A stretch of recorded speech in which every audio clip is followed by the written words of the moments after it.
second invariant reaction is the eutectic reaction, in which two solid phases and one liquid phase came in equilibrium with each other.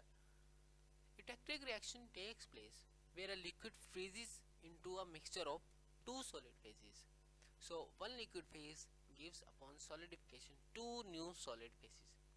And in this diagram, the liquid gives us two new solid, that is austenite and cementite at 1147 degree centigrade. So the liquid phase split into two phases, that is austenite having 2.03% carbon and cementite having 6.67% carbon, and the mixture of these two phases is known as the lateborite.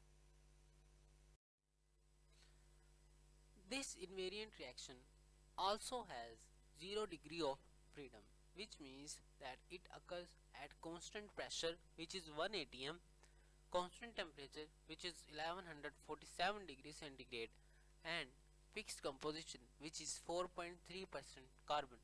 So the temperature remains constant until all the liquid transform into the eutectic mixture of austenite and cementite. So alloys of eutectic composition melts on a fixed temperature like a pure metal, not in a temperature range, which means that when we cool down an alloy of eutectic composition, the temperature becomes constant until all the liquid transformed into two new solid phases. But other alloys melt over a temperature range. For example, take this alloy and heat it up. It will melt in this temperature range. Similarly, take this alloy, heat it up. It will melt in this temperature range. And same is the case for this alloy. But alloys of eutectic composition melt on a fixed temperature. There are variety of microstructures like diverse eutectic, lamellar eutectic that we can get upon solidification. But most commonly we get lamellar structure. To explain this mechanism, let us assume that a small amount of austenite is solidified. This leaves the remaining liquid richer in carbon. The liquid composition has shifted slightly to the right, which means that percentage carbon has been increased. To restore the liquid composition to its equilibrium value, cementite will solidify. So, if too much cementite is solidified, the liquid composition have shifted to the left, requiring austenite to solidify to restore the equilibrium. Therefore, at constant temperature, the liquid solidifies alternately austenite and cementite, resulting in an extremely fine mixture usually visible only under the microscope. So just below the eutectic temperature, its microstructure would look like this. Now the liquid has been solidified to austenite and cementite layer structure. Subsequent cooling to room temperature promotes additional phase changes. Let's take a small portion of this microstructure and study what microstructural changes occur on subsequent cooling to room temperature. So initially austenite has 2.03% carbon and cementite has 6.67% carbon. As the temperature decreases, the solubility of carbon in austenite decreases, as indicated by this cementite line. So when we cool down it to lower temperature, you can see austenite solubility limit, and draw tie lines. You can see austenite solubility limit has been decreased to 1.5% carbon.